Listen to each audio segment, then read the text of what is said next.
Okay, we are on the Unit 6 review packet, topic 16A, multiplying or dividing.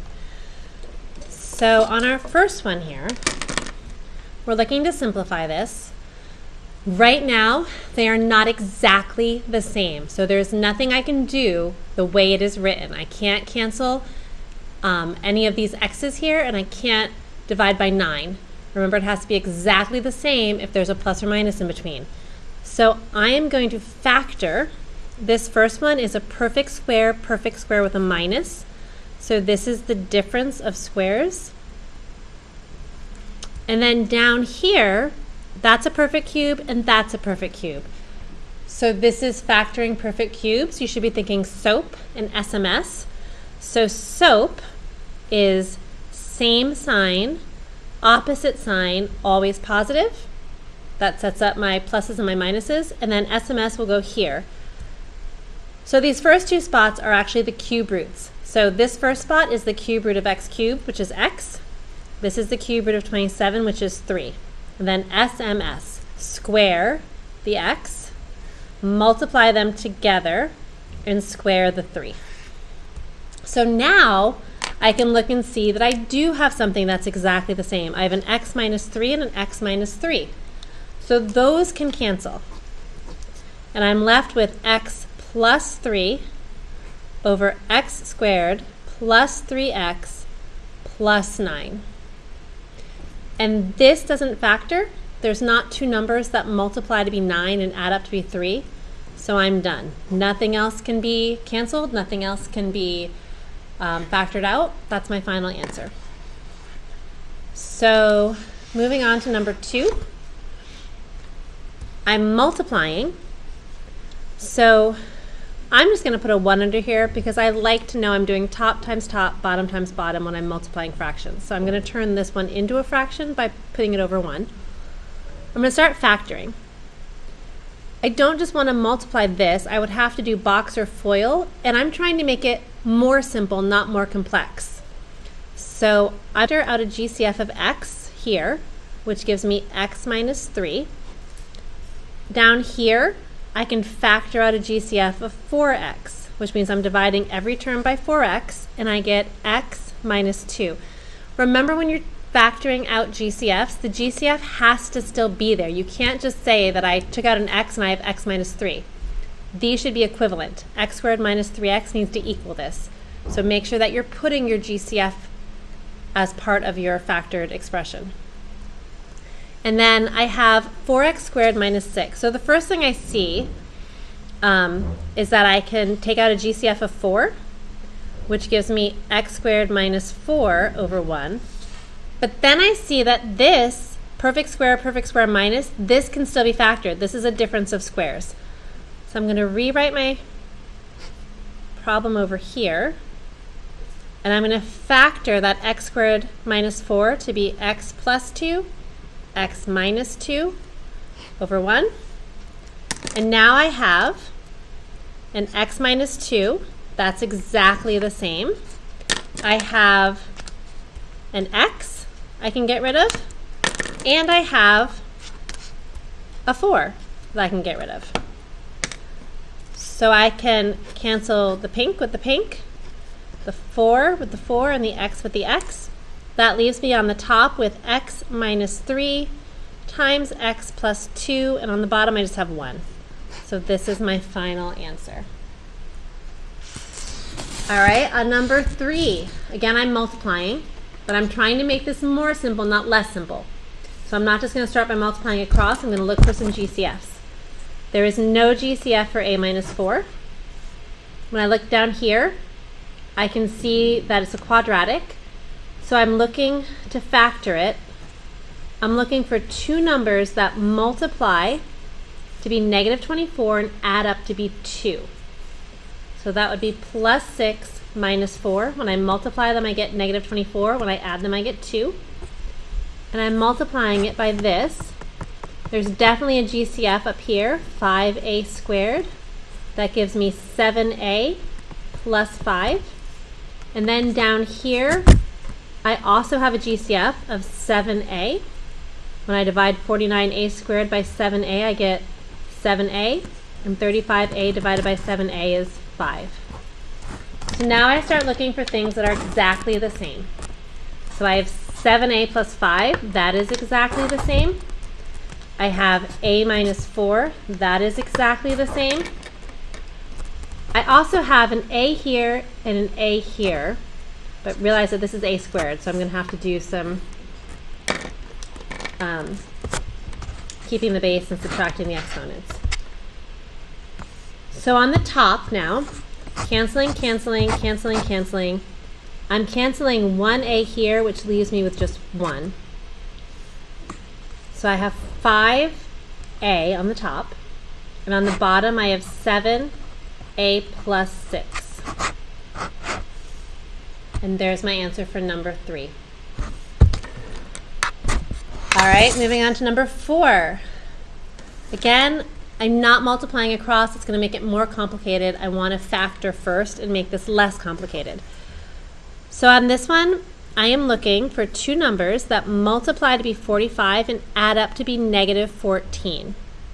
So that would be negative 9, negative 5. They multiply to be a positive. They add up to be negative 14. On the bottom, I can't factor that. I'm just going to leave it. Oops, not an equals. It's a multiplication. Remember that these are all multiplication. There is no equal sign. You are not cross multiplying. You only cross multiply when there is an equal sign in between two fractions. This is not an equal sign, it's multiplication. So I'm multiplying top times top, bottom times bottom. All right, on the top here I have 16, and then down here I can pull out a 10 as a GCF, which gives me n minus 9. So now I'm looking for things that are exactly the same. So I have n minus 9, n minus 9. I also have n minus 5, n minus 5. And I'm going to end up reducing this fraction. So right now, let's cancel, cancel, cancel, cancel. Those are gone. And the only thing I have left is this fraction, 16 over 10. They're both even, so I know I can divide by 2, which gives me 8 over 5. Okay, moving on to number 5. Again, I'm looking to make this more simple, so I'm trying to simplify it by factoring and taking out GCFs. On the top, there's nothing more I can do. It just needs to be x minus 9. Down here, I am looking for two numbers that multiply to be negative 9 and add up to be negative 8. So that would be negative 9, positive 1. And then on the multiplying, there's a GCF of 10x squared. That leaves me with x plus 1. And down here, there's a GCF of 2, which leaves me with x plus 7. So now I'm looking for things that are exactly the same. X plus 1 and x plus 1 is exactly the same. X minus 9 is exactly the same. And again, I'm going to end up reducing this fraction. So I want to remind myself to do that. So those are gone. Those are gone. And what I'm left with, 10 divided by 2 is 5. So I have 5x squared over x plus 7. And there's nothing more I can simplify. Moving on to number 6. Again, I'm multiplying. I'm trying to simplify this and cross some things out if they're the same on the top or bottom. So I'm going to factor this quadratic. I'm looking for two numbers that multiply to be negative 24 and add up to be negative 5. So that would be negative 8, positive 3. On the bottom, there's a GCF of 9, which leaves me with k minus 8. This is multiplied by 2 and 2k. Oh, there's a GCF of 2. Take out the 2 and I get k plus 4. So now I'm looking for things that are exactly the same. So I have k minus 8, k minus 8.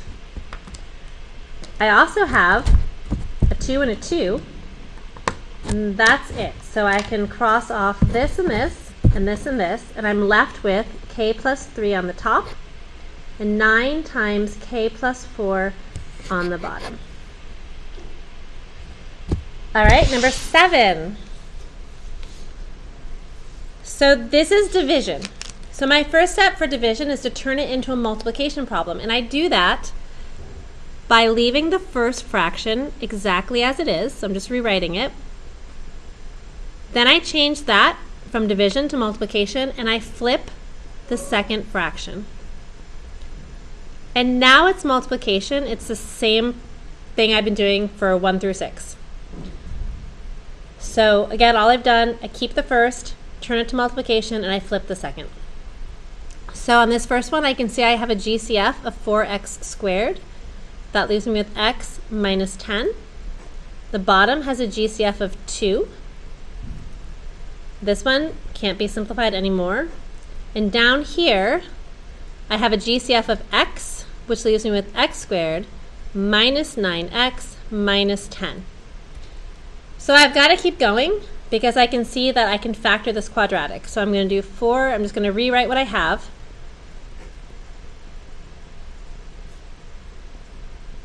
And then factor. So I've got two numbers. I'm looking for two numbers that multiply to be negative 10 and add up to be negative 9. So that's negative 10, positive 1. And now I've simplified, I've factored as far as I can go. I'm looking for things that are exactly the same. Those are exactly the same. X plus 5, exactly the same. Again, over here I have an x down here and 2 up here. So they're not exactly the same, but I can get rid of one of those x's.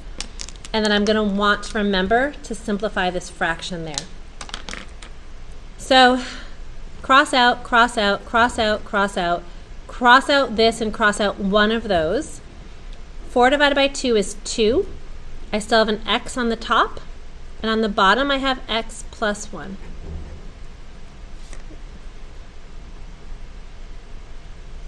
Okay, number 8. So this is 3 things. The first is multiplication, and the last one is division. So I'm going to need to flip that one. So I'm going to actually, as I'm writing this, I'm going to factor as I go before I flip this. So this factored, I'm looking for two numbers that multiply to be 6, and let me draw a line here, and add up to be 5. So that would be plus 2 plus 3. This one here, when I factor it, two numbers, I'm running out of space, two numbers that multiply to be negative 2 and add up to be 1. So that would be plus 2 minus 1. And then this right here, sometimes it helps too, I should probably have highlighted.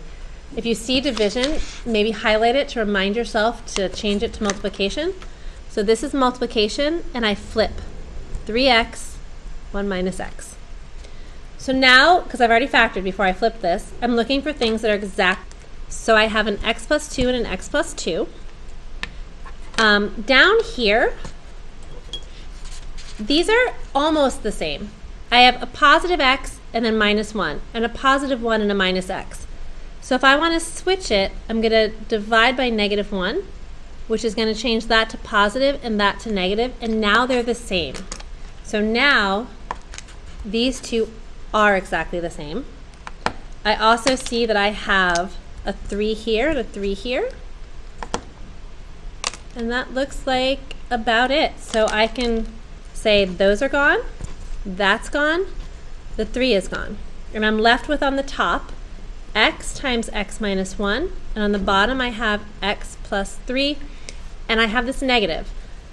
I'm going to write it on the top because I find that they tend to get lost when they're on the bottom. And whether you write it on the top or the bottom, it's still the same thing. This is saying negative 1 divided by 1. If you write on the bottom, it's saying 1 divided by negative 1. Both of them are negative 1. All right, last problem. This is a division problem. That's what that line there means. So we need to rewrite it. So 7r over 20, I'm going to draw a line here to separate, over 21r squared minus 7r. We change it to multiplication and we flip. So 18r minus 6 goes on the top now, and 90r. So I'm going to see if I can factor anything. On the top, definitely not for that 7r. Down here, I have a GCF of 7r. That leaves me with 3r minus 1. Up here, I have a GCF of 6, 3r minus 1. And then I can't factor anything out of there. So in terms of things that are exactly the same, I have 3r minus 1, 3r minus 1. I have 7r and 7r. And then I'm going to need to remember to simplify that. So I've got same, same, cross it out, same, same. 6 over 90, they're both divisible by 6. So when I divide 6 by 6, I get 1, and that's all that's left on the top. And 90 divided by 6 is 15, and I still have an R on the bottom. Oops, there we go. So again, on this one, it was a division problem. Kept the first, changed it to multiplication, flip, and then look for factors. So in this case, I pulled out GCFs. So for all these problems, just take time, look for GCFs before you try to factor anything. Sometimes that's all it is. Sometimes it's just a GCF. Sometimes there's more. And remember to look for things like difference of squares and perfect cubes.